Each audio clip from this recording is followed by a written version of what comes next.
I call these I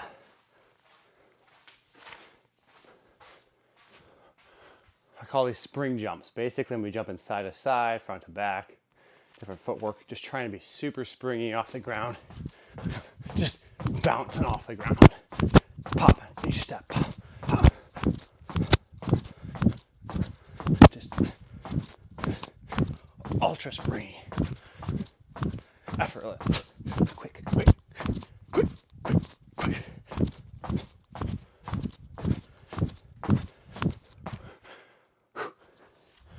Okay. Got a sprint today. I have no idea what this intensity is at. This Exergene over here loves to be super random in how intense it is. We were down here working out the other day. Oh, I hope it's not too intense. We shall see. If it's too intense, sometimes it's really difficult to use.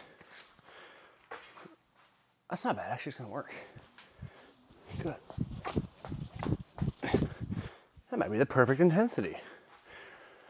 We got lighter sprints today, so these are not that heavy. Medium resistance. In the past, I've been doing a lot more heavy resistance stuff. In the past, last couple of days, been a lot heavier resistance. But now I'm gonna try and go fast today. So we got this. Other great work that you guys will check out. For now, I'm just trying to run faster.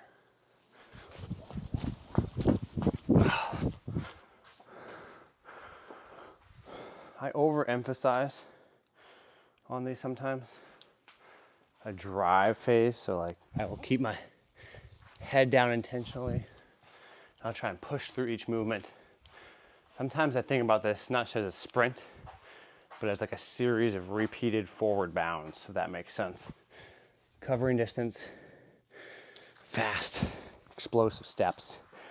Not worry about sprinting in a sense of like getting a bunch of cycles in with my strides. So,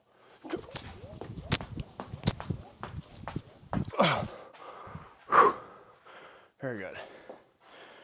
It's perfect. That will work for the day. Let's go. Sprints today, I'm gonna be pairing them with medium light repeat jumps. We're aiming for about 3 of these, about 45-pound bar. Well, 45 pounds in all on the bar. Jump high. 1, 2, 3, 4. I lied to everyone. I said we're doing the repeat jumps. Didn't want to do them today. I want to do quick drop trap bar jumps. I didn't like how those jumps felt. Just not today, I guess. Not coordinated. I'm gonna do rapid stop. So it's quick reversal. Quick, quick, quick. Maybe that's a better one. You can probably see it on the camera. I'm gonna go with the forward single leg repeat jumps. Like the bounds, repeat single leg bounds is the right word for them. Instead of sprinting. You might ask why? Well, because I want to. I haven't been able to do these in a while because of my ribs. My ribs feel fine today. This feels like the right kind of weight for it. Now these are pretty intense. So I'd be careful because if I do lots of sets of these, I can be exhausted. All right, so single leg, just left leg first. Good. Now you'll notice my right leg, I don't jump as well with my right leg, and it shows up on this exercise. I do a really bad job of getting a forward lean and driving through my legs. I need to do better than that. So, we are going to go right leg. This is why sometimes exercises are like tests, they're assessments. As when you do an exercise or an assessment, you're seeing how the body works, and whether or not certain things work as expected. This doesn't work as expected with my right leg. I can't dunk on it. I stink jumping off my right leg. It shows up big time on this. Let's load the leg. Oh, come on. Push. Oh, that's just not very good. Maybe this will make it better. I don't know. I assume it's not going to make it worse. Hard to get much worse than that. That wasn't very good. And this set will be better than the one you guys saw the first time. This will be a better set. You'll notice my rhythm's better. My speed of eccentric force is better. All around much better. Quick.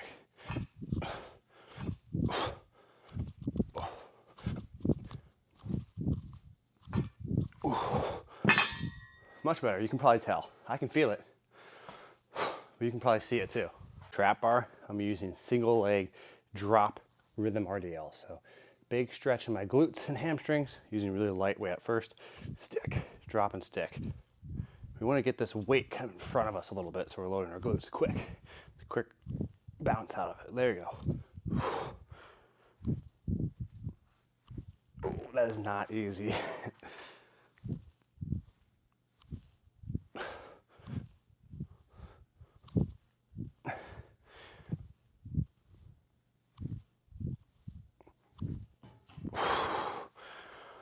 So, if I can find a way to sit on this.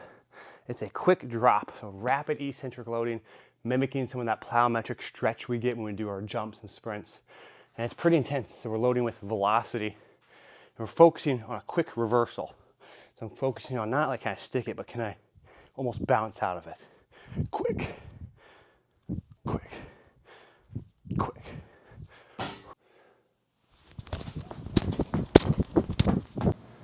So, not every training session needs to be the most intense training session. You can train relative to your abilities for that day. And I think that's just a good life lesson as a whole. It's perspective is really important in training.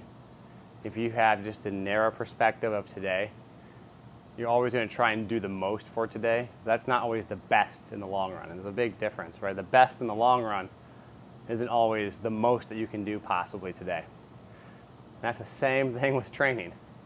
It's not about crushing yourself if you're trying to make progress. If your goal is simply to crush yourself, I suppose, then that's your goal. And that's an important distinction, because the reason why I say that is some people train just to exert lots of effort, and that's totally fine. That might be your why as to why you train. And lots of people have different whys. They do different things, different reasons. And in life, it's the same as well. Certain people will go and enjoy fishing. They'll like basketball. They'll have many different hobbies that they enjoy, and they have a purpose for it. What happens is when we get our purposes confused with what we want and what we think others want.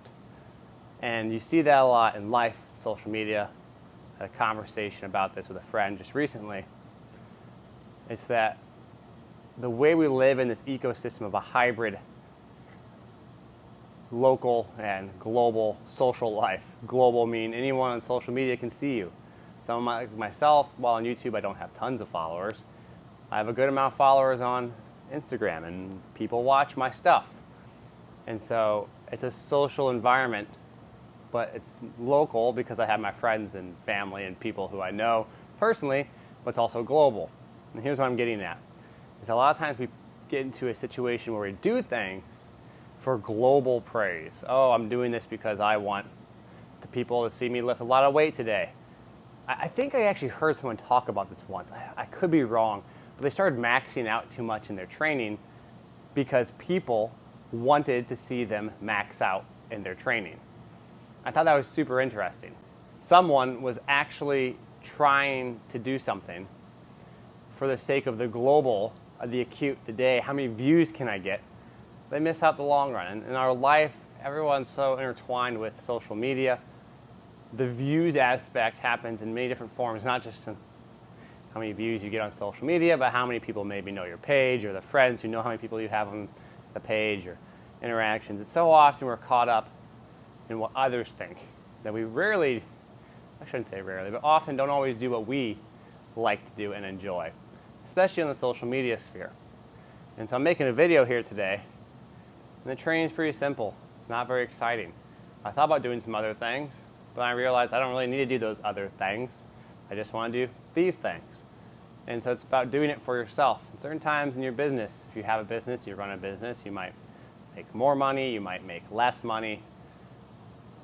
And obviously to keep the business going, you need to make money. But if you're constantly chasing that output, and you don't realize that output is a symptom of maybe good quality products, your service you provide, and so you just try scaling it to make as much money like a flash in the pan as you possibly can, you begin to drift away from your original why. So I don't always think like having a massive purpose is the most important thing in the world. What I mean by purpose is like you have to have some grandiose explanation as to why you're doing things that it transcends beyond yourself to the nth degree. But I think you should do things for your happiness and your own enjoyment, your personal enjoyment, things that bring you internal, fulfillment. And when we train, I like to work out. I like to lift weights. It brings me some aspect of joy. It's a challenge. It's fun. It's fun to pursue something. Whether or not I'll actually catch that pursuit of being a better athlete is a whole different debate for another time.